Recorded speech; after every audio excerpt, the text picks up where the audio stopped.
Tonight on Joy News Prime, government makes last-ditch efforts to rally popular support for the e-levy with a town hall meeting in the Eastern Region capital of Koforidua, where Finance Minister Ken Ofori-Atta says Ghanaians must come on board to raise more revenue.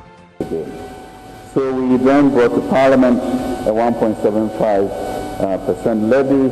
As the Minister has mentioned, this is not the most egregious tax that you could get, but it really leads to the issue of inclusion of all of us to build our society. We have details as Communications Minister Eslo Wusu accuses opposition NDC as being opposed to everything that will bring development. Issues with free SHS and even asked for a boycott of the national ID and ridiculed our oil discovery as well. They always oppose every initiative that will ultimately benefit the Ghanaian people.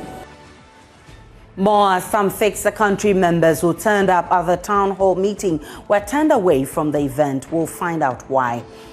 And also in this bulletin, Adansi Asokwa MP Katie Hammond pushes for no e-levy debate and subsequent voting on the floor in the absence of the Speaker, Alban Bagbin. As we're hearing, Alban Bagbin is scheduled for a health review outside the country this weekend.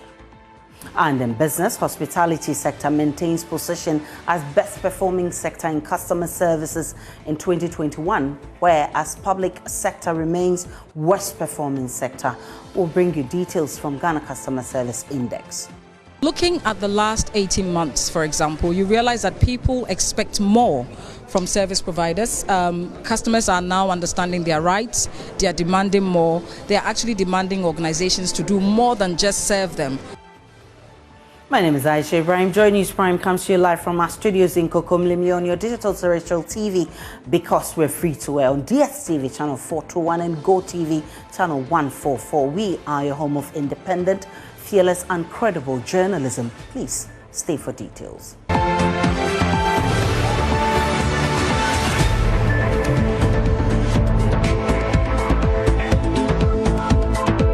Many thanks for choosing us. Let's begin with Finance Minister Ken Ofori-Atta, who says the e-levy is not a terrible tax and has rallied Ghanaians to back the tax measure. The levy is being strongly opposed by the NDC in Parliament, with a section of Ghanaians calling for its total withdrawal. Ahead of the consideration of the bill by Parliament next week, Finance Minister Ken Ofori-Atta has been meeting stakeholders and the public to get their buy-in. Thursday, he held two meetings, first with the minority in Parliament, which meeting ended inconclusively, and then later with a section of Ghanaians in Koforidua, where he has been urging Ghanaians to support the levy to raise revenue for local development. So we then brought to Parliament a 1.75% levy. As the Minister has mentioned, this is not the most egregious tax that you could get, but it really leads to the issue of inclusion of all of us to build our society and wherever we really want to go to transform this land. And that has been the subject of this debate. The question is, do we want to move to this new Jerusalem? Do we want to move to this new El Dorado, so that we can, as a people, show that with our own resources, and there's plenty of it, as we see various buildings coming up in this country. And even as you look at 1D1F, I think we started the 181 or so 1D1Fs around. Nobody thought it was possible, of which 106 are complete around the districts, and 81 odd and more are happening. You can also see what happened of planting for food that has resulted, in a sense, in actually being able to export some food at certain points in time. So that really is a reason. Can we sustain our debt and pay for it ourselves so we don't go out borrowing so much? Can we have the resources to support employment, which is key and affects all of us, and really is very dispiriting and breaks down the dignity of our people? That is not the people that we are. And then can we support our infrastructure to be able to then increase productivity, move around the country, and create that modern society that we talk about. The finance minister has also been warning a gloomy economic picture should this tax measure fail to go through. He says the recent downgrade of Ghana by Fitch should be a warning. I think people forget what happened when we were in the IMF program. We couldn't pay for nurses and teachers. We couldn't hire anymore because there were restrictions on that. I mean, it's just really thinking you can go back to Egypt in a way in which we have forgotten how difficult and tenacious that master from Washington was. So we can deal with them for them to give us advice, but we need not ever get into IMF program. And if we don't do this e-levy, you are just pushing yourself in a way that would potentially end up in such a disaster. And I mean, there was a warning of that. Because last week was a very difficult week for the country. Last week we got downgraded by Fitch, ostensibly because they did not believe we could raise the revenues that we had forecasted because we were fighting about e-levy. But what does that mean when you get downgraded and the spreads widen for your bonds? Essentially, what we are saying is that if you go back to the market, you may pay about 500 basis points more, which means that if I borrowed $1 billion, I pay $50 million more each year. The bonds are usually 10 years, and so 50 times 10, that's $500 million a year. All because we were arguing and not being able to make up our mind on resources that we needed. So we need to moderate that, because the consequences are quick. But I'm sure last week there were other things that also were difficult for us as a country. The Bogosu incident was not good for anybody. And then, of all places, Comoros to beat us in soccer. Now that, that should not ever happen again. I hope the coach has been taking our Communications Minister Eslo Uso-Ekufo, who also spoke at the town hall meeting, asked Ghanaians to disregard the NDC's opposition to the e-levy. She says the NDC has always stood against policies that will develop the country. We're confident that the e-levy will not bring about any negative changes in consumer behavior, as electronic transactions afford us the convenience, the safety, the security that we currently enjoy. Despite the NDC's opposition to the communication service tax, they never repealed it when they were in power. They didn't even reduce the rate of the levy. They also complained about and rejected the National Health Insurance Scheme when it was introduced in Parliament and actually walked out. They complained about the capitation grant and sought to rubbish it. They had issues with free SHS and even asked for a boycott of the national ID and ridiculed our oil discovery as well, claiming that it was adringo and not crude oil. They always oppose every initiative that will ultimately benefit the Ghanaian people. But our collective experience shows, and they themselves admit, that despite their initial opposition to many of these interventions, they've proven to be worth their weight in gold. I dare say, and I appeal to them to cooperate with government and work with us to pass this levy as well, because ultimately the results that we got from the communication service tax, which clearly did not destroy the industry, will also be evident post-implementation of this levy, as we are all working collectively to enhance access to and use of digital platforms, working with the Ministry of Finance to ensure that digital financial services becomes the norm rather than the exception, as we strive to create a cash-light society and reduce our reliance on cash for our transactions. Communications Minister urged Ghanaians to support the tax measure because businesses are moving online and government should not be denied such revenue. We spent 234 million on travel, mobility and accommodation. This was even down by 34% due to COVID restrictions on travel. We spent over 144 million on fashion and beauty on electronic platforms. This is in Ghana here. All these transactions happened electronically and went largely untaxed. Business has moved from physical locations online, outside the reach of the GRA, and depriving government of much needed revenue. We need to reverse that, and the e-levy will do that. It will enable government to build a proper digital infrastructure and create a digital marketplace which will connect buyers and sellers and help people access value-added services such as e-health, e-agric, e-education, etc. It will provide funding for cybersecurity to protect us from cyber fraudsters and criminals as we engage more on digital platforms. We all want connectivity, and a robust digital infrastructure will drive down the cost of using telecommunication services and improve access to digital services. We're rolling out the rural telephony project. It will also give all of us a chance to contribute to our own development and our economic and infrastructural development.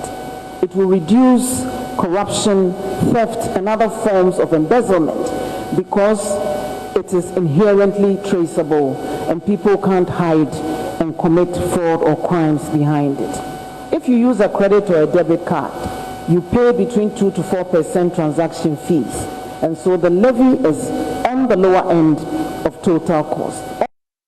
All bank transfers also attract bank charges.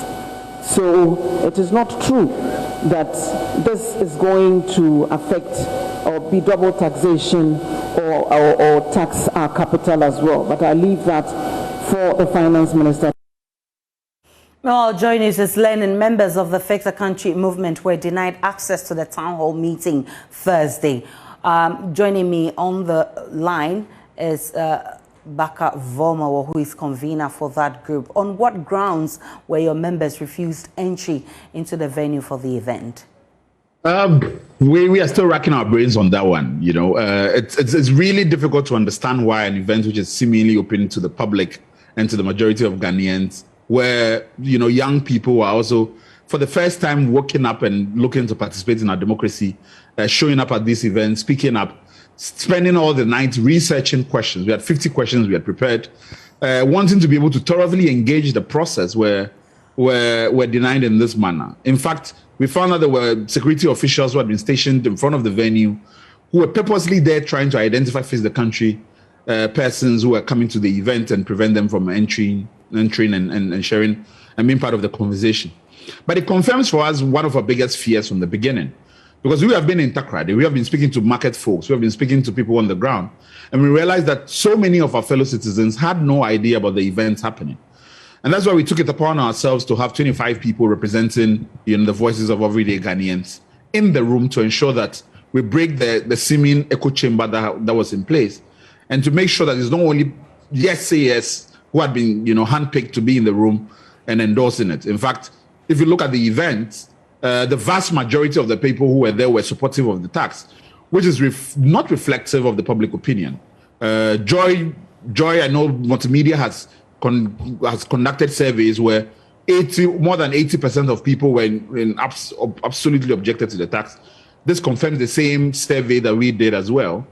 So again, it's really baffling as to why we would be prevented from participating in the conversation. But you've stated your position on the controversial e-levy already. Has anything changed, having listened to the presentations by the sector minister? I mean, I think it is clear that they were coming into this event without any sense of wanting to have anything change. You know, they are actively trying to pass the bill in Parliament. They are doing this after the event, after the fact. There's no commitment and no indication that the purpose of this thing is to revert course or, in fact, integrate popular opinion into the process. is to sing a song to hardcore members of persons who support the government and present that as evidence that there are people who are in support of this. So that's what the purpose is. So we are not expecting that at all. In fact, what we want to be able to break is that we want to show up even when they make it seem like it's a useless endeavor and show you that there are a lot more people who do not agree with this. That's what we were engaged in this process. But I give you an example. Of the 25 people that we had, sent there to represent us, 24 of them were denied entry or dragged out of the place. There was only one person who was not identified. And that person went on to try to ask a question. And the person was cut off. He was the only person who expressed an opposition to the bill. He was cut off midway, and person seized the mic from him. So clearly, this is a sham, which we all know is a sham. And I think that we should be all honest enough in speaking to this. Now, the communications minister has explained that the tax from 8% of the population in the formal sector is the fund being used for developmental projects. Tell me, is that fair to workers in the formal sector? I think, first of all, I object to what is a deliberate misinformation. Every citizen of this country pays tax. And I don't want to be able for us to treat certain segments of our society as being freeloaders.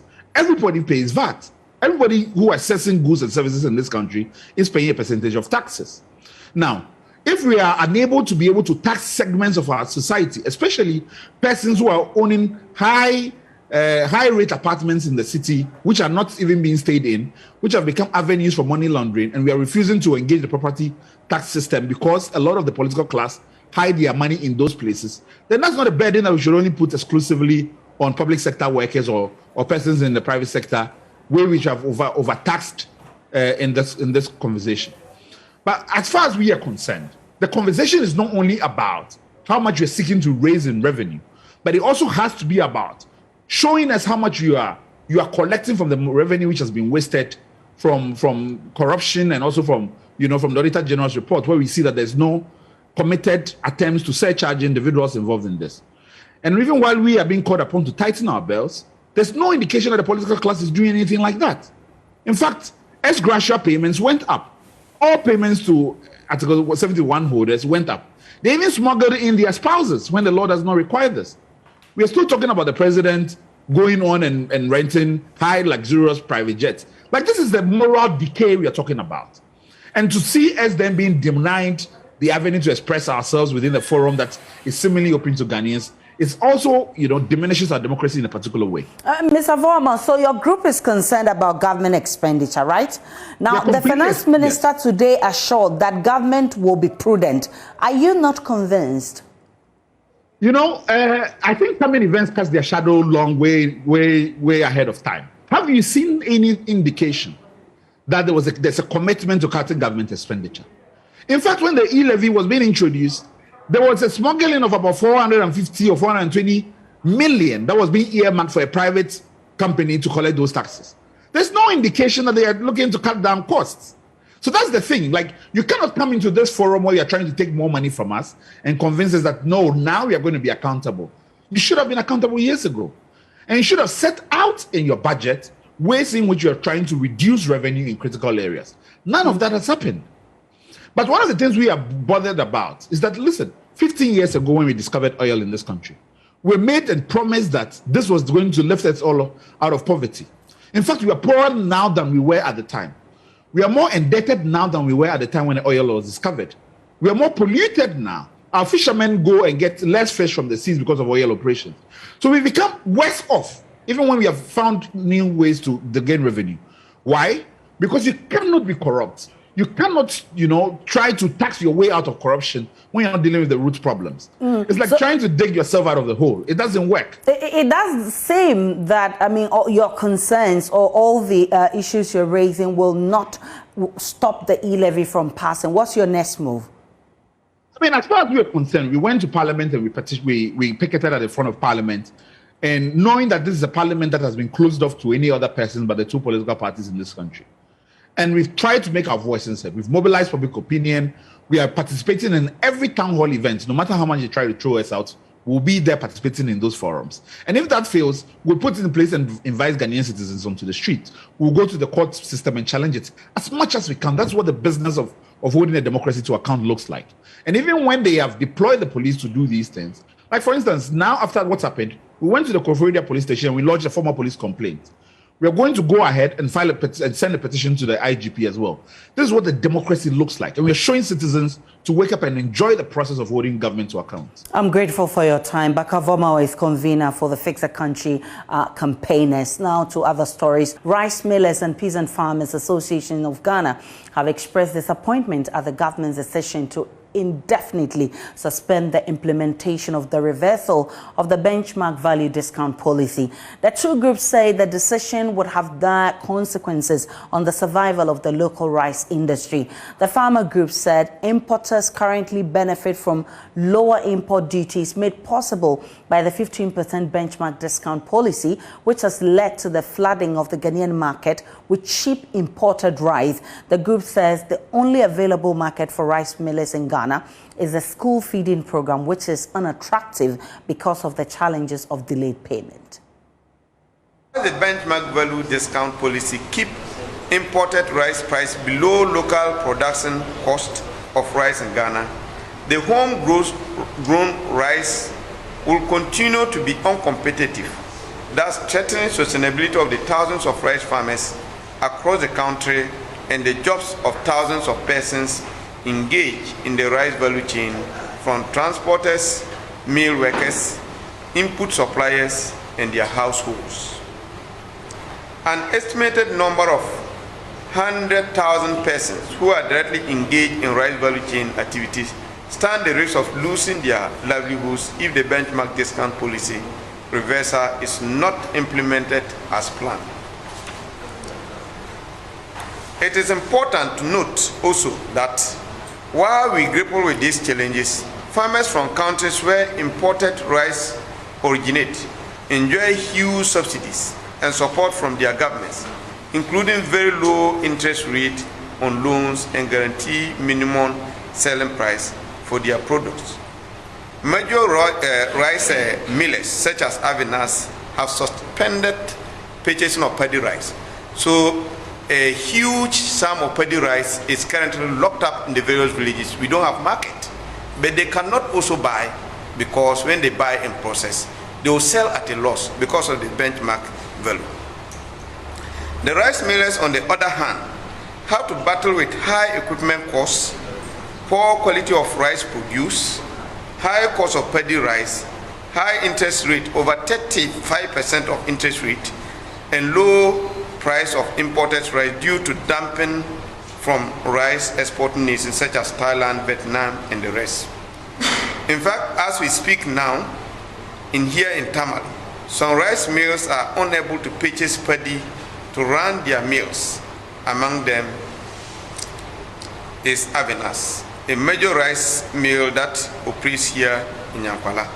The astronomical increase in the price of inputs, limited extension services, limited mechanization support, limited subsidies, difficulty access to credit, poor infrastructure, and lack of irrigation are the major constraints drawing back the potentials of Ghanaian rice farmer to produce at a lower cost and quality. Joining me via Zoom for more is Dr. Charles Nyaba. He's Head of Programs and Advocacy for the Peasant Farmers Association of Ghana. I'm grateful for your time, Dr. Nyaba. Anthony Morrison, who is CEO of the Chamber of Agribusiness Ghana, is also joining us. And Michael Darko, who is President of the Rice Millers Association, has also joined us via Zoom. Let me start with you, Dr. Charles Nyaba. What policy options, apart from the benchmark policy, should be considered by the government? Kindly unmute for me, Doc.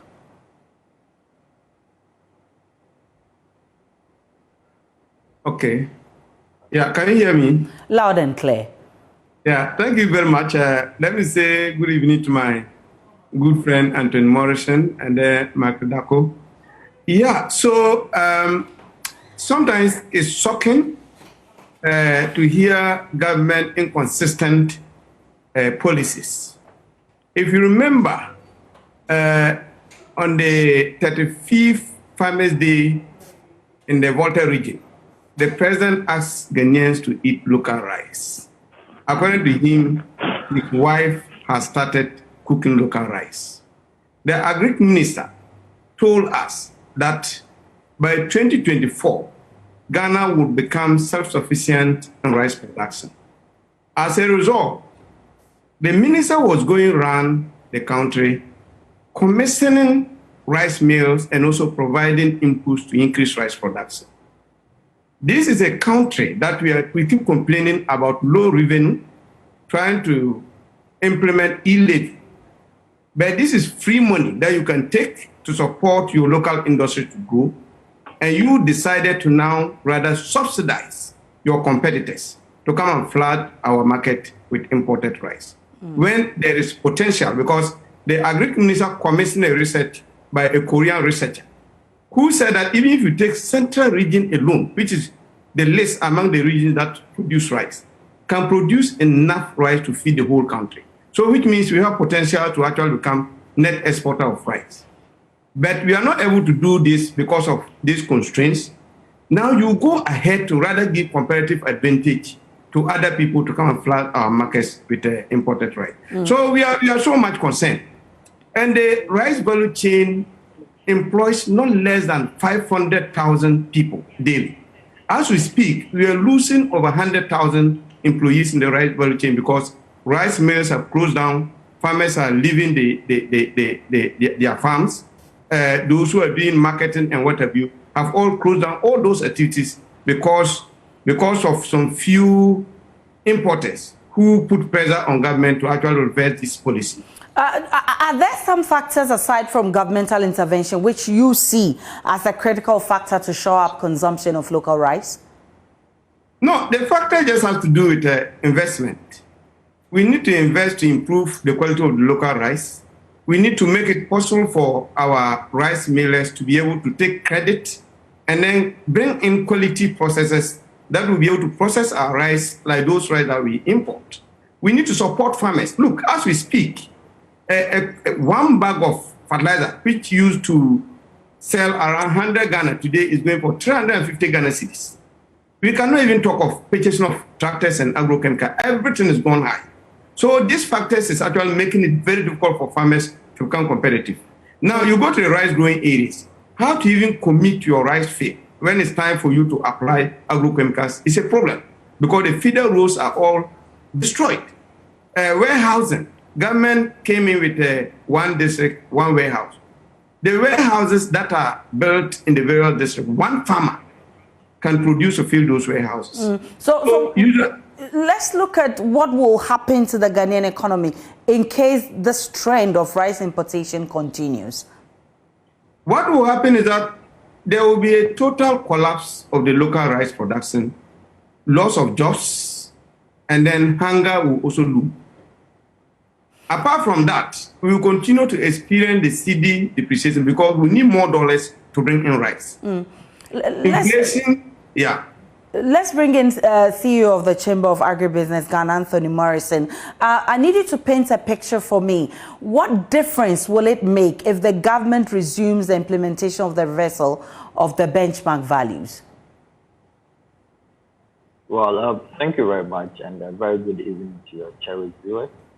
Yes, also let me say hello to my colleagues who are on Zoom with me. Yes, Ghana currently finds itself in a pinball situation. We are pouring the gold in a pinball and it's flowing downstairs. So there is nothing that is holding it. What we are actually doing is we put money in the PFJ and we are allowing people to import.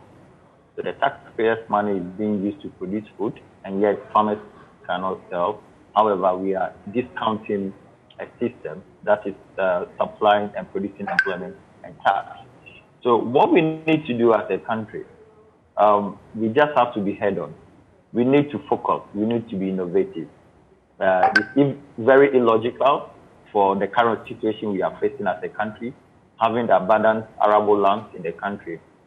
Now, the most critical issue we need to do is government to set up the Ghana Rice Company. We need to mop up a company that can come in and mop up all the rice, the paddy rice around the country.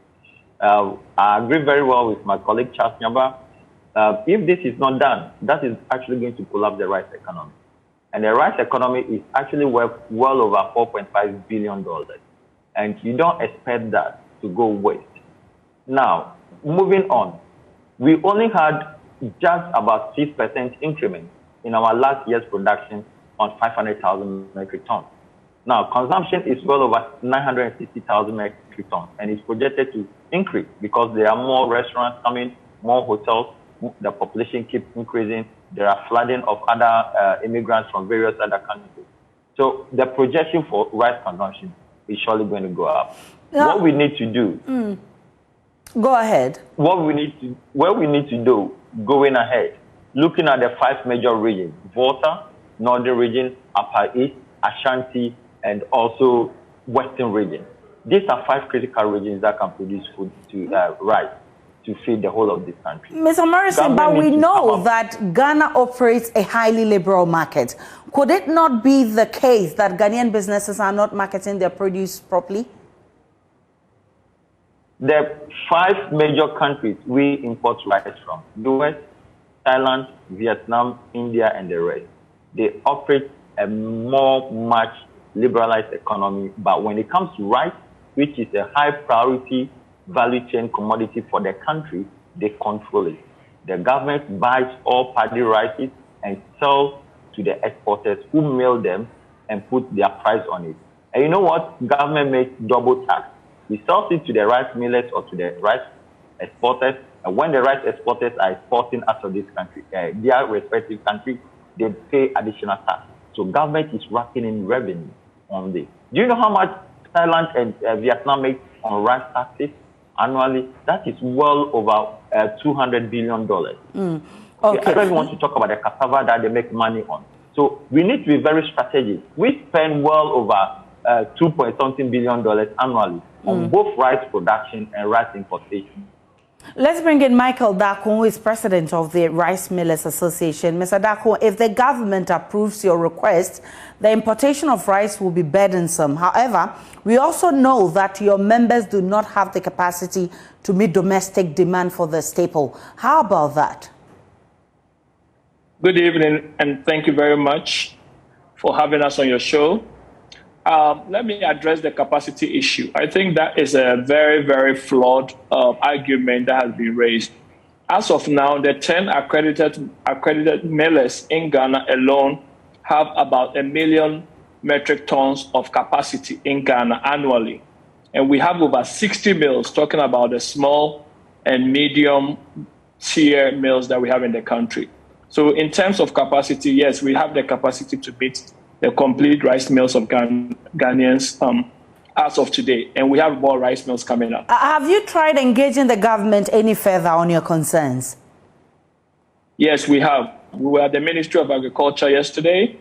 We are going to engage members and the majority leaders, both in Parliament, majority and minority.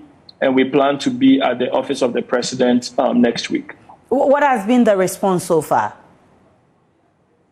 We know that the Ministry of Agri stands behind us because, as many have said, there's been a lot of investment already in the space from the ministry. Government has spent quite a lot of money on planting for food and jobs. Government has spent quite a lot of money in developing irrigated lands in various parts of the country for rice growers and to develop the rice value chain. We know the Ministry of Trade has supported us in terms of reversing this so that local Ghanaian rice millers and our farmers will have a chance to be competitive and to grow their businesses and for the country to industrialize and for us to support the Ghana Beyond Aid agenda. We look forward to positive feedback from your meeting with the president. I'm grateful, gentlemen, for your time. And still to come in this bulletin, Adansia Sokwa MP Katie Hammond pushes for no e-levy debate and subsequent voting on the floor in the absence of the Speaker, Bagbin. As we're hearing, the Speaker is scheduled for a health review outside the country this weekend. If the Speaker is not there, no e-levy? No, there won't be e-levy. I'm clear in my mind. If the Speaker is not sitting and we have 137, how are we going to get the numbers? And in business, hospitality sector maintains position as best performing sector in customer services in 2021, whereas public sector remains worst performing sector. We'll bring you details from Ghana Customer Service Index. Looking at the last 18 months, for example, you realize that people expect more from service providers. Customers are now understanding their rights. They are demanding more. They are actually demanding organizations to do more than just serve them. Segment with me, Blessed Sugana. The hospitality sector maintained its position as the best-ranked sector in customer services in 2021 by the Ghana Customer Service Index report. It recorded a score of 73.16%, a marginal decline from 2020. The research conducted by the Institute of Customer Service Professionals identified the public sector as the poorly performing sector in customer services in 2021. Here's more in this report. The research spanned around 10 parameters which measured customer satisfaction, its causes and implications. Accra City Hotel overtook Labadi Beach Hotel as the best in customer service with a percentile score of 63.63. Malcolm Ghana in the retail mall sector emerged as the best performing company with 69%, whilst MTN Ghana and the Agricultural Development Bank were the best in the telecommunications sector and the banking sector respectively. The insurance sector were not left out as Enterprise Insurance recorded a score of 71.2%. Here is the president of the Institute of Customer Professionals, Yvonne Ohui McCarthy, entreating customers to improve on their customer service performances. Looking at the last 18 months, for example, you realize that people expect more from service providers. Customers are now understanding their rights.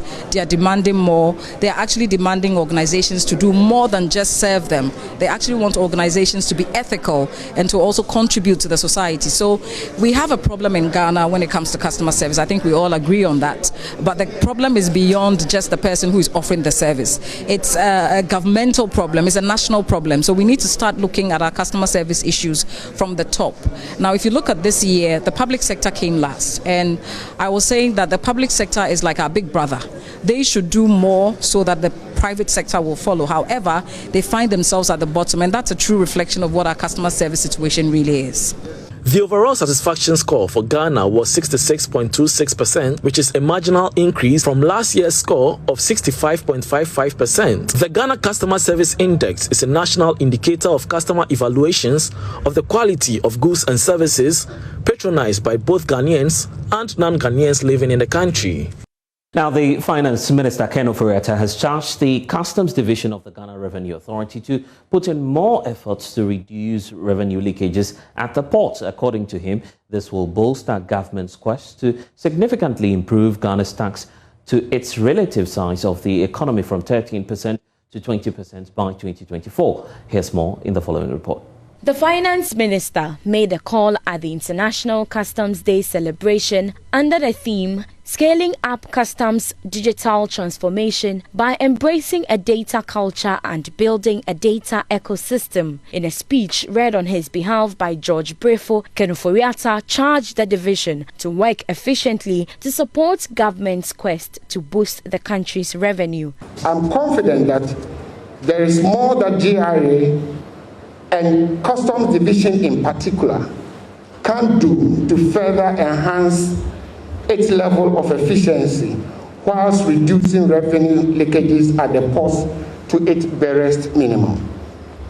Towards this effort, the ministry believes that it will add on significantly in improving Ghana's tax to GDP ratio from the current 13% to 20% by 2024. This goal obviously requires the Customs Division to take advantage of available data from key institutions like the Ghana Ports and Harbours Authority, Ghana Airport Company, as well as regulatory bodies for purposes of revenue assurance. In addition, the Finance Ministry also assured the Customs Division of its total support to achieve its goals. I'm hopeful that this session will afford you the opportunity to discuss and identify good data cultural practices that can propel the Customs Division and GRA as a whole to build an ideal data ecosystem that will not only promote public accountability, but also improve customs processes.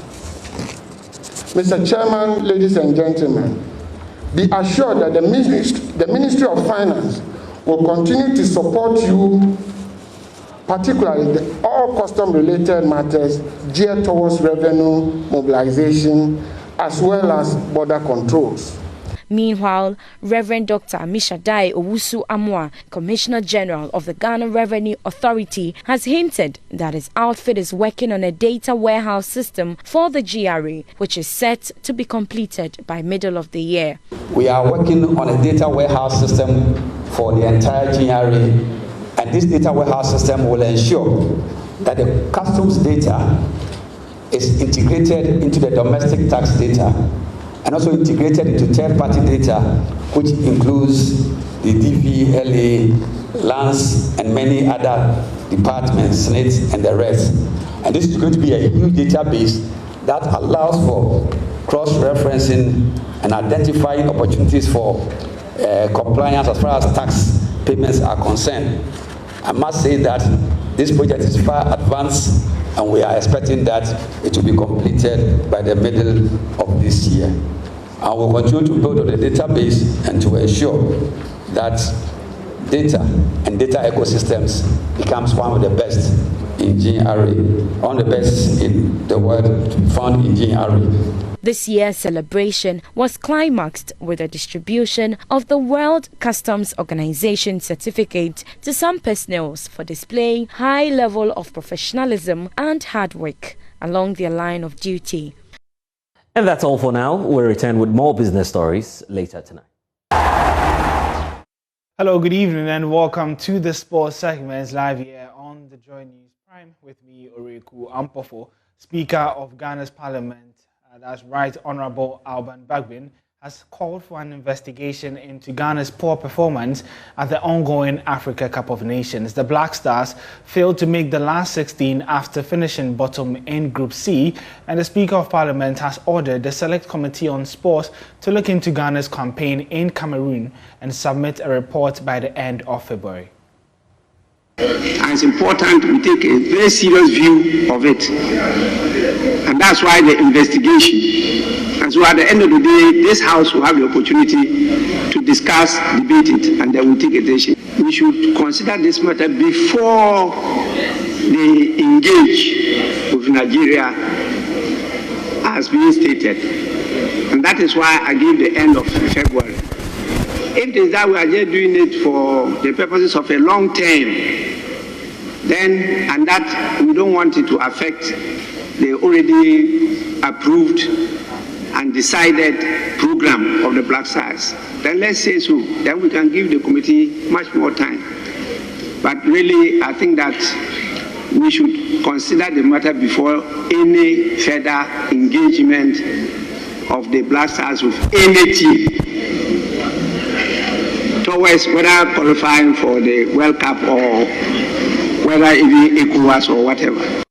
Now, the Black Stars' only hope of appeasing Ghanaians is securing a ticket to the Qatar 2022 World Cup, and that definitely is what the Black Stars would be looking for. But standing between them and a fourth World Cup appearance are the Super Eagles of Nigeria. Head coach Milovan Rajevac was sacked yesterday for the poor showing in Cameroon, and former CEO of Asante Kotoko Herbert Mensah says Ghana will miss out on the World Cup if the Ghana Football Association appoint Milovan's type of coaches.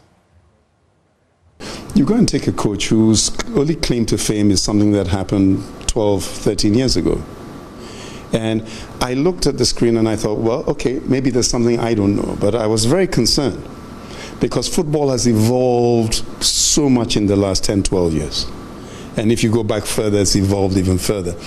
I know we've got a technical director. I don't know him personally, but I know where he comes from. So I thought maybe there's a buttress in terms of our strategy, how we look at things, how we assess the opponents. But beyond all of that, I assumed that at least the tenets of modern play would be put in place. And to watch Ghana go into against Morocco and then Gabon and then Comoros playing exactly the same way, I mean, forget the substitutions. That is a fiction of somebody stuck in 2010 mode. But certainly, the inability of our players to now be programmed to play as we understand them. Listen, Jordan, you at Crystal Palace will be pressing. He does. He has great energy. And nobody should say the IUs did badly or somebody did badly. I'm not into that. I support the Black Stars. Whether you win, whether you lose, I love the Black Stars and I support the Black Stars. But the fact that we played in such an amateurish way is a serious indictment to everybody involved in the game. And my only sorry is when you have such a tournament that we didn't come out and say, Mother Ghana, we're sorry. We need to look and build and say, this was a disaster. We have Nigeria next. And we have a country that traditionally we beat or we frustrate. Do we have what it takes to beat Nigeria? I think we do. Because Nigeria played better than Ghana. But they were found wanting, technically, when it counted. The same way, we were playing our Calypso football. We were not playing North African structured football. If they appoint a good coach, and if we think that the Milo types are for Ghana, then we're out of the World Cup. We need to change the way that we approach this whole business. And we didn't do it. The whole nation saw, the whole world saw. I had colleagues in the UK and abroad all tuned into Sky, watching this as it was going on. The commentary, you don't want to see the commentary that went through. Well, that's how we wrap up the sport here. I'll be back in an hour's time to bring you the second part of the sport segment.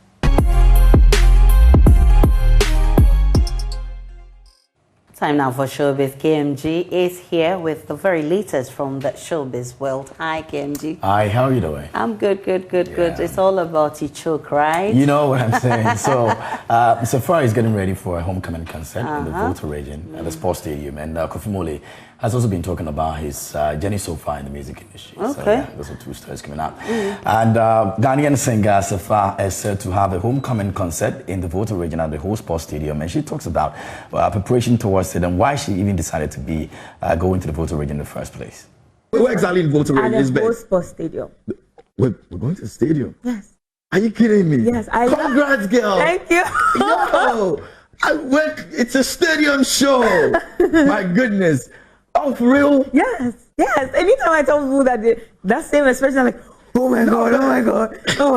We're doing stadium. Yeah. No, I'm excited for you, babe. Thank I'm you. so excited for you. Thank you very much. Okay, that sounds good. Yeah, we are doing it at the stadium because I feel like everybody has to come. Everybody has to enjoy. Everybody has to do what they love to do. Yeah. Me especially, it's just about seeing the people and seeing their faces and seeing the joy and everything. So we've opened it to everybody. And I already have my grandfathers in the village calling me, oh, Magbalo, and so I'm like, okay. So your grandpa is coming, you young man, you're not coming, really. Come through. Oh, that's nice. It's a coming home affair. Yeah. No, I really I'm excited. like And Joy Entertainment, we're going there tomorrow, so I'll be in the Volta region tomorrow. That'll be for fun. that. I'll try and see if I can. Let's go together. Because it's about Ichoke, you know, that kind of thing. I know, right? Kofi Mole has also been talking about his progress in the entertainment industry, and he describes it as gradual and but very positive. Here's Kofi Mole on that. I would say it's been gradual but positive. Yeah, I love how myself are going, even though at some point you feel like you are stuck, but over to be so the I think say you won't be okay. So I just keep on focusing, and then I like how I'm moving in my own pace. At the right time, if you're supposed to get that huge, it's gonna come. I always believe in what I'm doing. I believe in gradual growth. Absolutely. Beautiful. So what can they? It's all about positive growth. And he's got an EP out called Machiavelli. He's doing very well. Okay. You know, he's got about 8 tracks on it, and he's doing pretty well as well. No, wish him well. He should grow faster and positive. That's Very the most positive, important, with positive energy. Thank you so much, Welcome, KMG, for bringing us Showbiz. And that'll be it for Showbiz.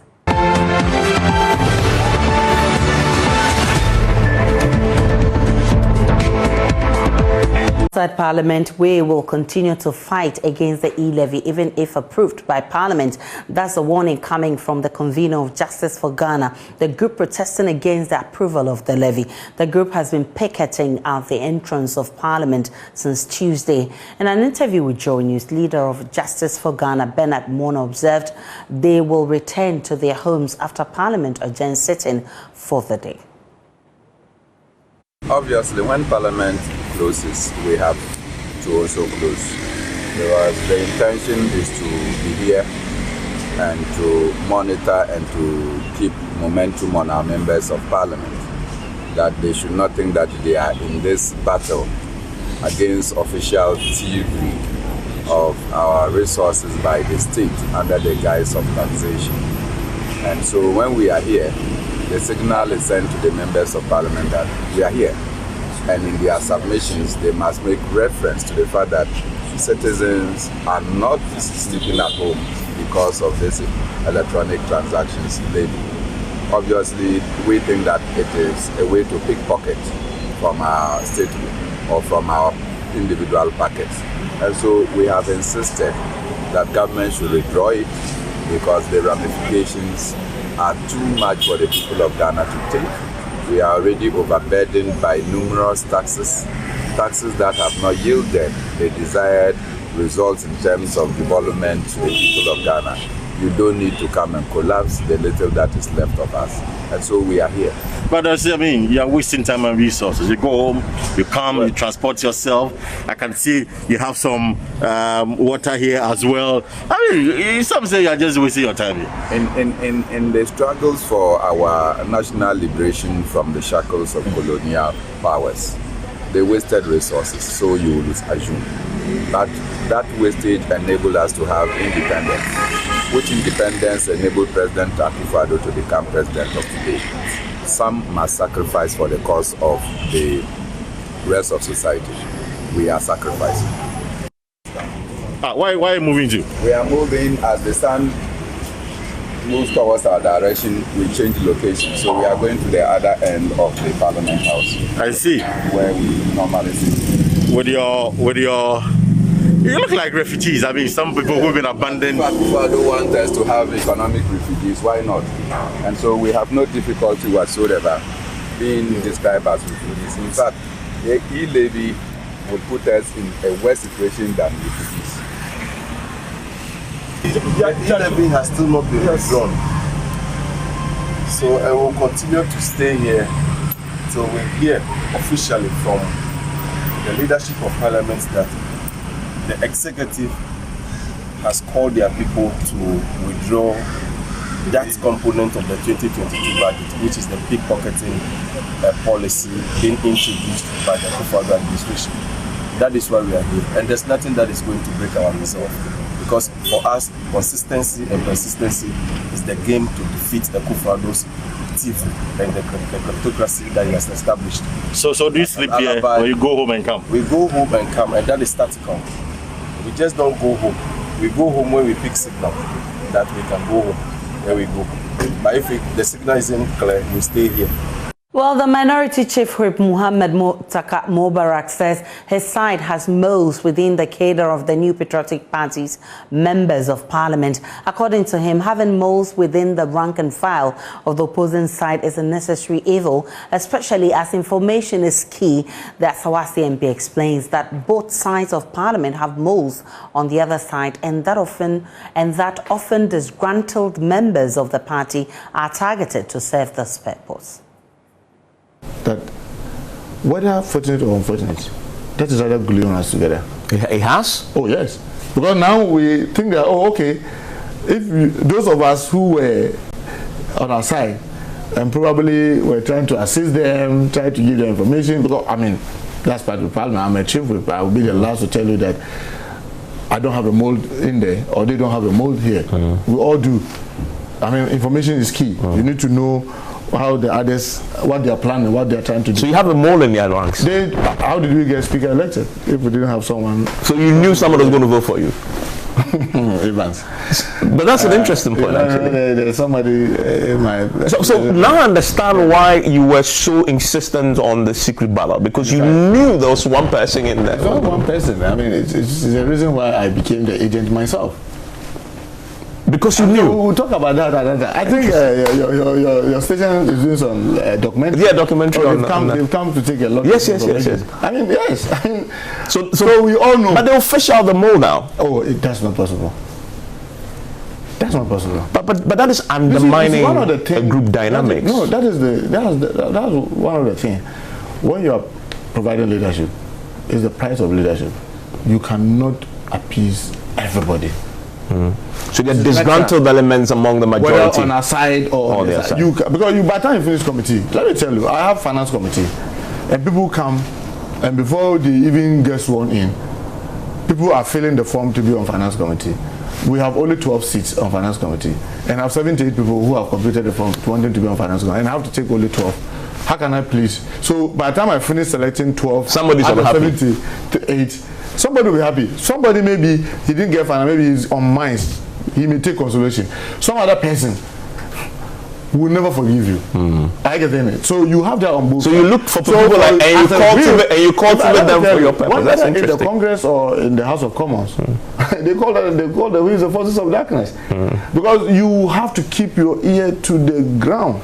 So I see your point. So you look for those disgruntled elements and you cultivate them for your purpose. Yes, some will be very difficult to get. They may be very disgruntled and not happy on their side, but they will not snitch. They are not willing. But there are others who are so bitter that they are willing to. And let me also tell you, frankly speaking, there are people on both sides who are very nationalistic.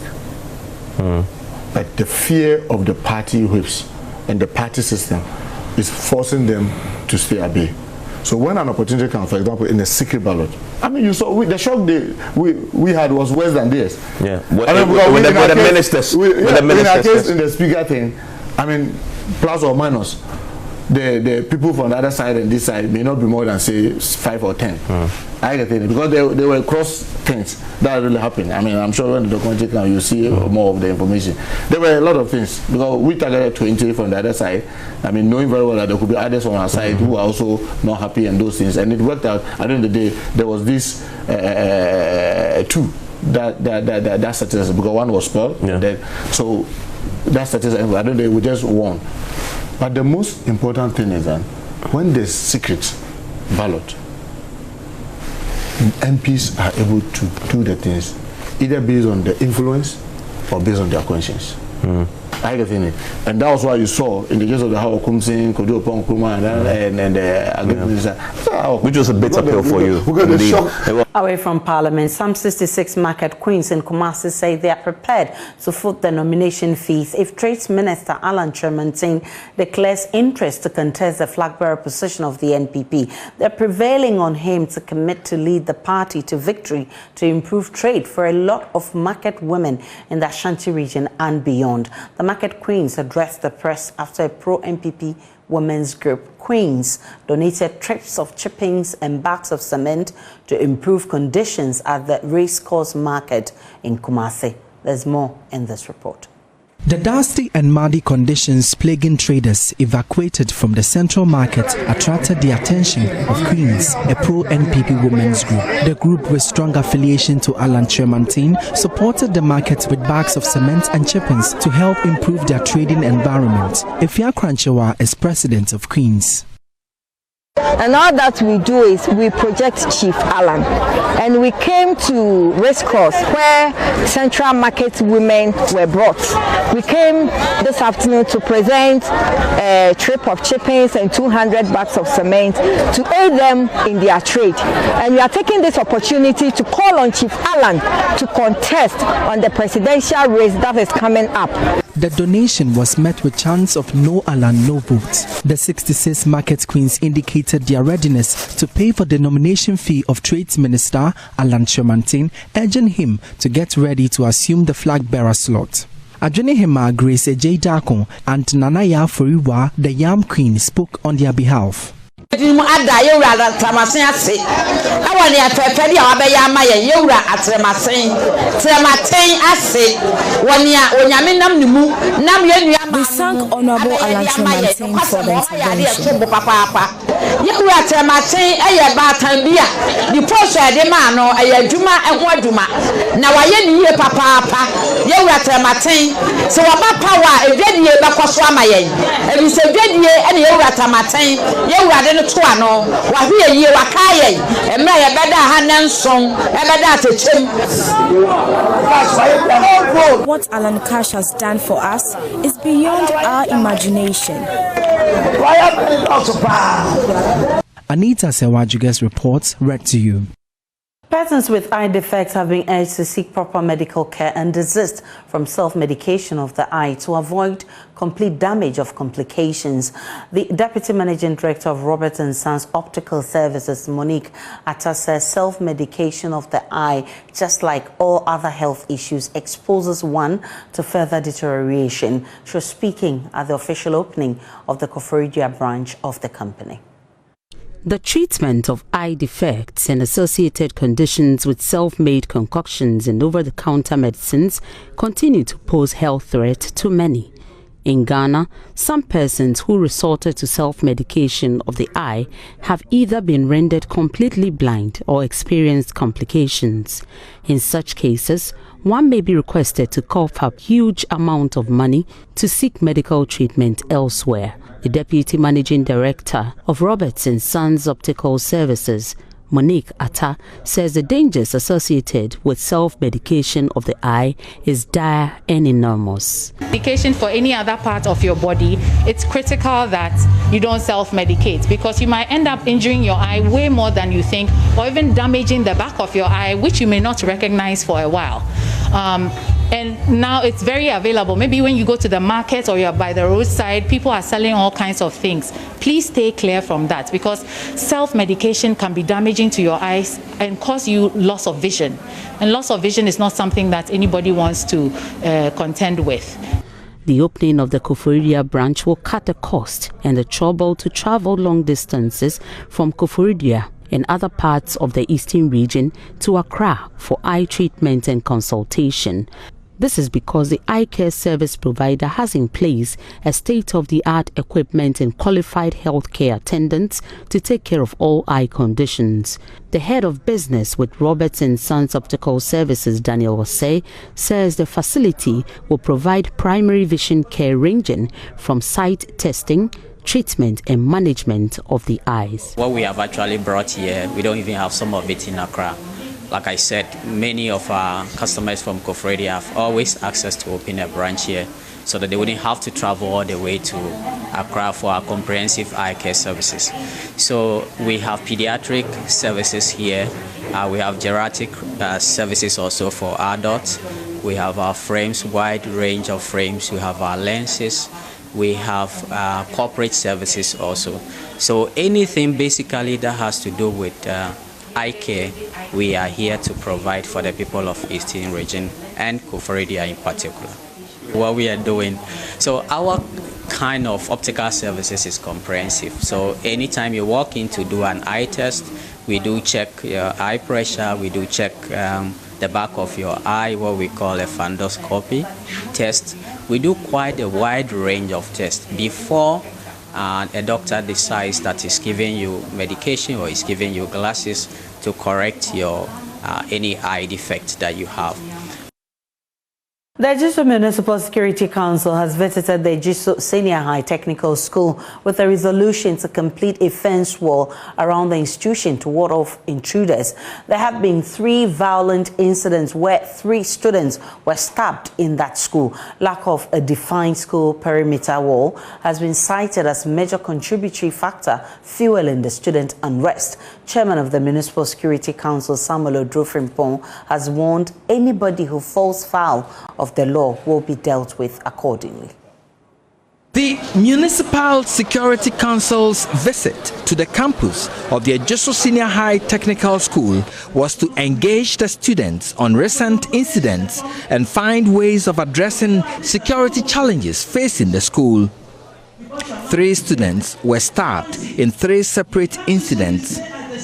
The council says it has identified gangsterism amongst the students and the lack of a defined wall around the school as factors.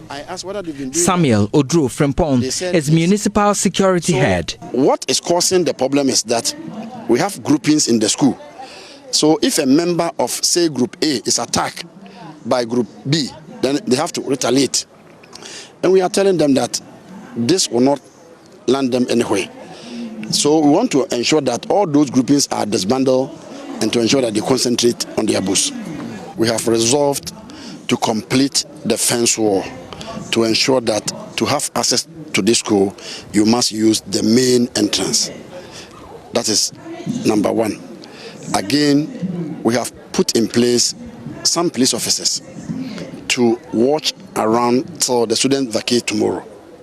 So that is the interim measure we have taken. The school currently shares bungalows with staff of the municipal assembly, the cause of a stalemate in constructing a fence wall around the school. Tell us that you want the bungalows. Exactly. So members of the Municipal Security Council agree that the Ejiso Senior Technical School needs to be fenced properly. Now, these bungalows you see here, 1, 2, 3, belong to the Ejiso Municipal Assembly. Now, they are also located directly within the school's compound. That is the controversy now. The decision is that the headmistress wants these bungalows bequeathed to the school so that a proper fence could be built and constructed along the stretch, defining clearly the school's land and bringing in sanity and protection for the students. Based on the discussions, we are getting closer to giving this bungalow to the school so that we'll be able to wall the school to prevent intruders. Meanwhile, all 3 stabbed students have been discharged, whilst police investigate 3 suspects arrested in connection with the recent violent attacks in the school. Reporting for Joy News, Erastus Asaredonko, Ejiso, Ashanti region. The Anyaso constituency says it wants to be the cleanest constituency in the Greater Accra region. It has therefore challenged all assemblies within the constituency to strictly enforce the sanitation bylaws enacted under the Operation Clean Your Frontage policy. Member of Parliament for the area, Dr. Adomako Kwesi, made this known at the launch of the policy in the Central Municipal Assembly. My colleague Michael Ashali has more. The Anyaso constituency has commenced an ambitious plan to become the cleanest constituency in the Greater Accra region. Member of Parliament for the area, Dr. Dixon Adomako Kwesi, has charged the assemblies in the area to strictly enforce the sanitation bylaws. He believes this will aid the constituency to be ranked the first in the region. He spoke at a launch of Operation Clean Your Frontage in the Gan Central Municipal Assembly. The ufie and ufie enim eni na ohwe sa kwan a obia eye ne de nkakra minji ndi se obi beba Anyaso to managa central abeka se yendi ehuni na ne krakra no so no me to challenge amaye na ho se e wo musie wo Greater Accra ye wo over 24 constituencies. We better come out first. We better come out first so that in about December muho year ranking na Anyaso tum esan say di kind ni asenya ebia 1 or 2 more. Dr. Adomako Kwesi also pleaded with residents to cooperate with the assembly to make the policy successful. Also be very cooperative of the task force coming. Sometimes we fight them. How many of us has fought any task force man before? Yes, so let's try and be cooperative because I know say there'll be altercations kakra, but please, they are working for us so that we can win the prize of the cleanest municipal in the whole of Greater Accra. Municipal Chief Executive for Gan Central, Mohammed Bashiru Kamara, entreated residents to keep their immediate surroundings clean at all times. He warned that the Assembly will not hesitate to sanction people who flout the laws. I will therefore encourage residents to be good citizens and support this laudable initiative by keeping their frontage and immediate surroundings clean to avoid being prosecuted, as these laws shall be enforced without fear or favor. I repeat, without fear or favor. Beginning 2nd February 2022 with Operation Clean Your Frontage. When the Operation Clean Your Frontage comes into force. As part of the launch, the MCE and other key stakeholders visited some homes to educate them on the policy ahead of the full implementation in February 2022. Clean Your Frontage no Martin who mpupoyana aban ashemra ese o frontage aboboano ti se we ya da ho ise ya task force ya yemra ese make sure say o frontage gata wo wenim any surroundings obe cleaning na clean. The way we test using mobile phones has changed over the years. We've seen the introduction of autocorrect, which corrects errors as we type, and word prediction, often called predictive test, which predicts the next word you may want to type. Functions such as autocorrect and predictive test are designed to make typing faster and more efficient, but research shows this is not necessarily true of predictive test. Love FM's Kwesi Deborah has more in this report. I say, "Mami, first because it didn't me bono. It didn't me person me bono. Yiba direct. And mami who say class say be my mistake and I mean mistake. And you need idea boy me. Sanity. I always and very fast. Simply because I'm done well like there. Moment that I enter T, when I see the word there, then I may have to connect. So it's very fast to me, and I usually use it. The study involved 37,000 volunteers, all using their own mobile phones. Participants were asked to copy sentences as quickly and accurately as possible. Participants who used predictive test typed an average of 33 words per minute.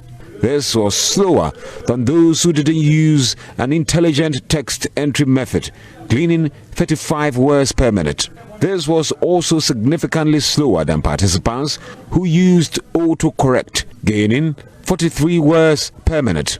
Dr. Kester Quest Afichi is with the Ghana Telecom University. Yeah, it depends on the person that is using the device. So, for instance, some are used to the predictive testing and it's faster for them because they can type fast. We have certain people that can type very fast also as well. And then they can use their texting ability without using the predictive testing. And there are some people also, you realize it's very difficult for them to spell certain words. So the predictive testing is what they use to make their typing faster. So it's all dependent on the individual as well, and also the type of predictive tool that they are using, or which application that they are using. For instance, even in sending emails, some of us use these tools, especially the one in Outlook and other things too. Even though our typing capability is fast, but using these words make things easier. For instance, you can have an email that comes to you, and then it will give you a reply or suggest a reply to you that you have to do. So those who are very slow at typing, I think one of the best ways is to use the predictive testing. And nowadays, the predictive testing tools have these AI agents in them that identify what the words people use much more often. And those are very adaptive. So those ones, the kind of words you choose is dependent on how what you use to communicate regularly. Even though to some degree there are some privacy concerns as to how some of these predictive tools work because of the profiling of people and trying to understand how people communicate as well. But in general, even if you are slow at typing, you can still engage the predictive tools to make things faster. And it's also depend on the length of the word you are trying to input anyway. Yeah. Are you familiar with predictive autocorrect typing? You might have to take note to know whether you are typing faster or slower. Reporter for Joy News, Kwesi Deborah. And back in the studio in Accra, my name is Aisha Ibrahim. We will take a break for business and still to come. Government will finalize documentation on all railway lines in the Western region. We'll bring you details shortly after this break.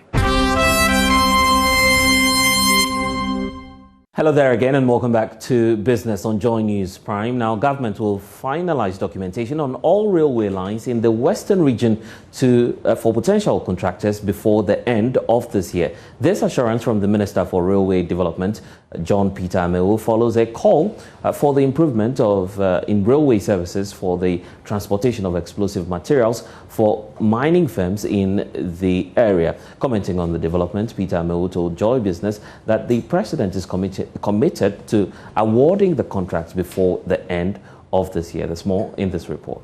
Swearing in a 10-member board for the Ghana Railway Company Limited in Accra, Minister for Railways John Peter Amewu said this has become necessary due to the recent rate of road accidents recorded in the area, including the recent explosion on the Begos Road. He also charged the board to support various programs by the company aimed at making railway transportation easily available in the country. The whole of the Western Line, by the close of this year, the whole of the Western Line will be under contract, which means that we can transport both freight and passengers right down from Takrady to Nyinahini, and along that section, where the mining activities are more, witnessed. So you are right. If the railway is in place, some of these explosives can equally be transported by the railway line.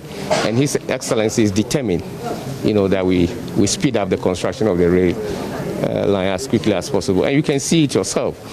The expenditure that in terms of quantum of monies that we've put into the infrastructure during the first term of His Excellency is unprecedented.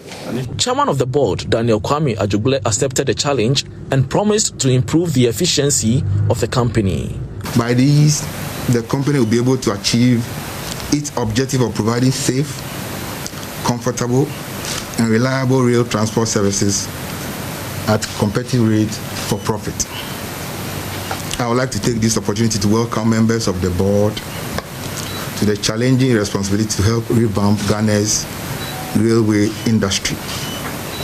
I am optimistic that considering the diverse background of members, we are undoubtedly equal to the task, and with collectiveness of purpose, we shall deliver on our mandate to the admiration of all.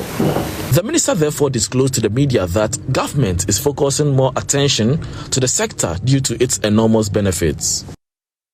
Well, let's stay on the extractive sector some more, because most of the mining companies that receive supply of explosives from Maxam may have to cut production if actions to get Maxam to resume productions are not fast-tracked. Maxam was shut down last week after orders from the Minerals Commission. This was due to the explosion at Apiati in the Bogoso area of the Western region, in which a vehicle carrying some explosives sparked. Now, that situation claimed about 13 lives. Speaking exclusively to Joy Business, Chief Executive of the Ghana Chamber of Mines, Dr. Suleiman Akoni, said the country will lose a lot if Maxam is not assisted to resume operations.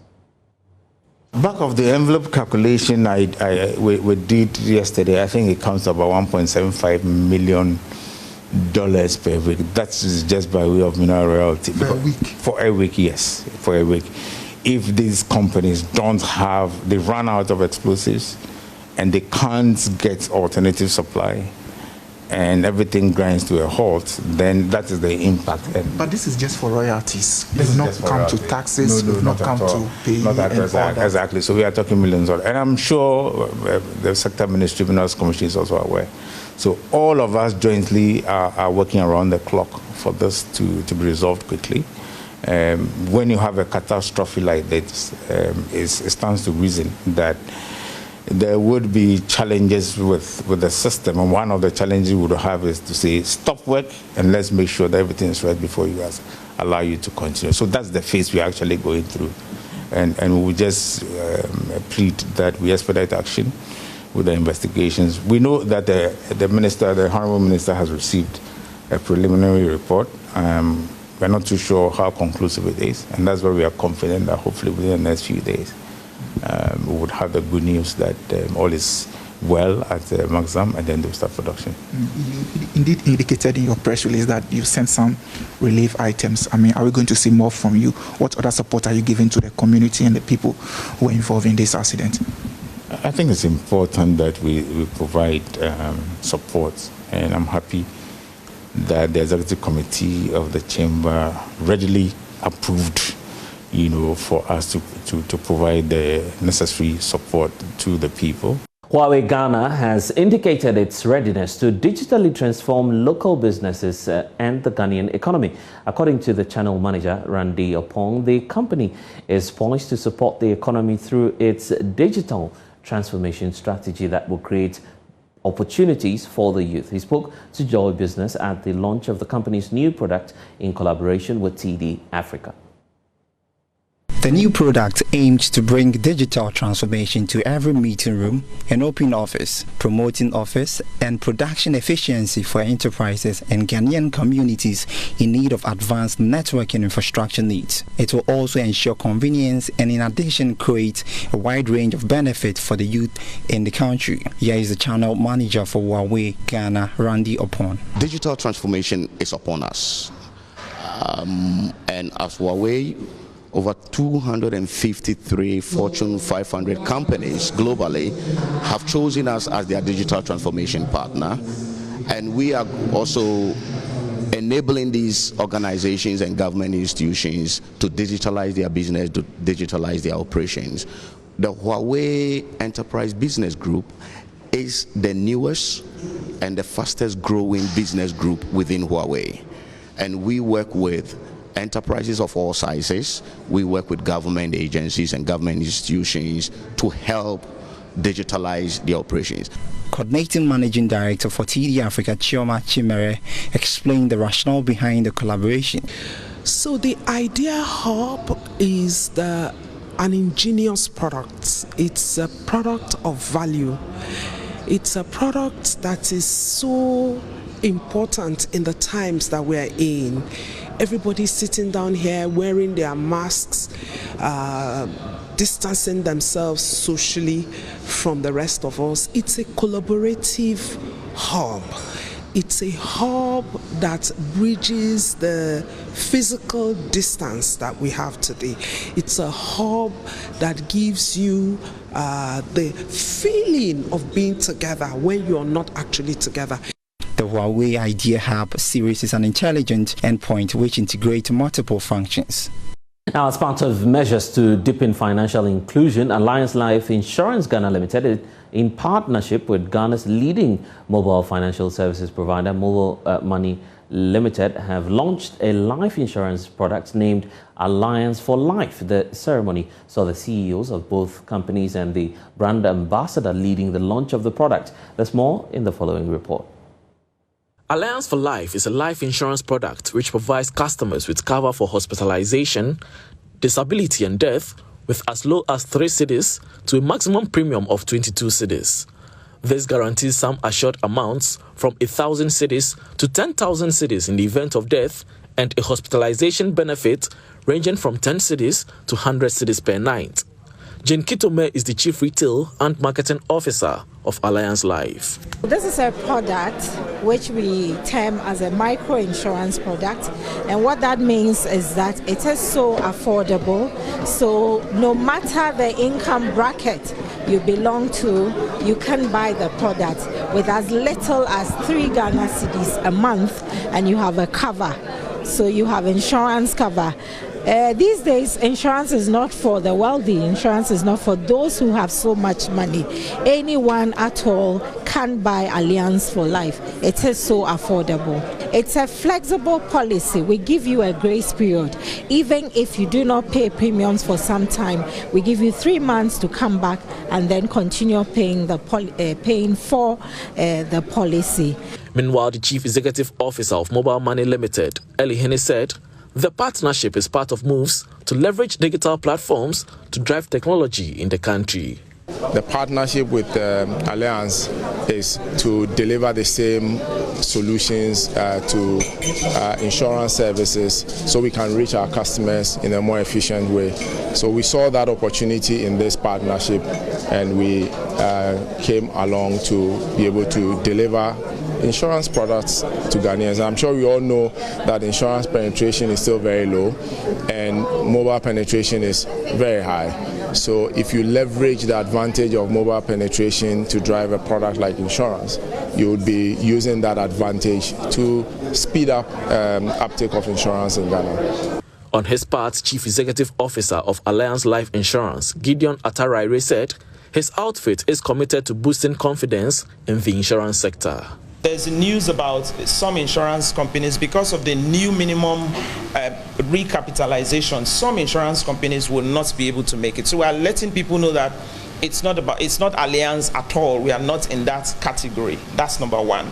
We're also letting people know that in terms of payment of claims, because what we sell in insurance is we sell a promise.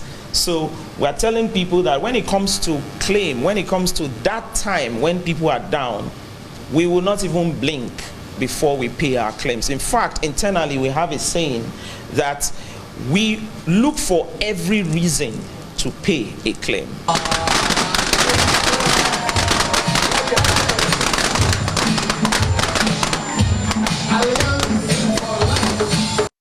And it's a wrap for Business on Joy News Prime. I'm Blessed Sugan. Log on to myjoyonline.com for more stories. But we'll leave you with some more business stories making the headlines around the world.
Hello, good evening and welcome to the second part of the sports segment. Now, in his quest to achieving his targets at Asante Kotoko, Chief Executive Officer Nana Punta has paid a courtesy call on former CEO of the club, Herbert Mensah. At his Accra residence, Joy Sports Asari Bediako was there and put together this report.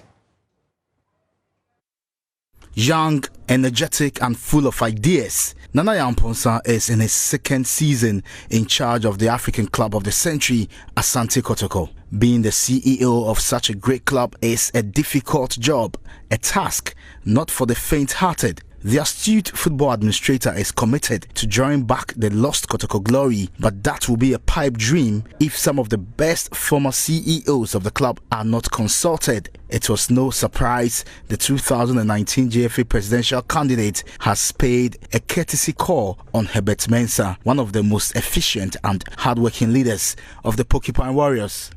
It's not been easy. I mean, I always tell Senior, how did you do it? As you mentioned, Kotoko is not a football club. It's an institution. It's an institution, it's a cultural institution, social one, a religious one, an educational institution, a political institution. I mean, when I once mentioned that Kotoko is bigger than a certain institution, people didn't understand. But if you delve deep into the fabric of Kotoko, then you understand what Asante Kotoko stands for. So for us, one thing I'm going to ask Senior, I keep asking how he was able to drive the supporters along. I think I've tried a bit, but I still need a few more tricks to be able to drive them along, because as he mentioned, I mean, it's easy for people to say, oh, Kotoko has 10 million supporters, everybody gives 1 million, 1 Ghana cedi, you have 10 million cedi monthly, and it's easier said than done. So for us, we'll keep following the footsteps of the best chairman that we've had, as he mentioned. Every family you go into, there are good ones and there are bad ones. But of course, it is up to you to look at the good examples to follow. And we'll continue to follow the best of examples. And I say thank you, Senior Chairman, for having me. Thank you for paying, listening ear to me. Anytime I call, whether you are abroad or home, you are ready to listen to me. And then, so I thank you. Herbert Mensah has assured Nana Amponsa of maximum support and has charged him to execute his task of making Kotoko great again. Once you leave an institution, you kind of keep away. And Nana is probably the first chairman, CEO of Kotoko that I've interacted with all these years. I have nothing against anybody at all. I speak with Kabna Kessi about May 9th, which he sometimes gives us rooms at his hotel for them. But I generally, because we all have different plans, different visions, and the most important thing is that Nanaya doesn't hear somewhere that, oh, Herbert Mensah says you are like this or like that, or like this or like that. It's wrong. He is now in charge of Kotoko. It's not Herbert Mensah. He is now. He may report to a board, ultimately he reports to a Otumfo. And therefore it's important to give space, not to interfere, to give that chance for him to do what it is. And if we love Kotoko, and Kotoko is in my blood, it will never go anywhere. It can never go anywhere, you know. Then it is that we have to support. There'll be great times, and there'll be downs. That's life. And when one is down, he should know at the end of the day that there are people like us who will support the cause of what he's about in terms of what he's trying to achieve. So it is an interesting situation that generationally I'm a little older than he is, but it is a respect for what he's trying to do in the world that has changed. 1971, 1983 are different from 2022. Don't give up. I mean, what you've achieved sponsorship-wise, there's only a couple of us who've been able to raise sponsorship, and the amounts you are raising now, I just say to people, take off your hat, give credit where credit is due. We're in a country that we bring people down. Asante Kotoko are top of the Ghana Premier League table after match day 14. Let's now do some tennis, where Ashley Barty became the first home-based player to reach the Australian Open Women's Single Final in 42 years as she beat Madison Keys in straight set. Now the Wimbledon champion Barty won 6-1, 6-3 against the unseeded American, now top seed. She's one win away from becoming the first ever Australian, whether man or woman, to win the singles since Christine O'Neill won the title in 1978.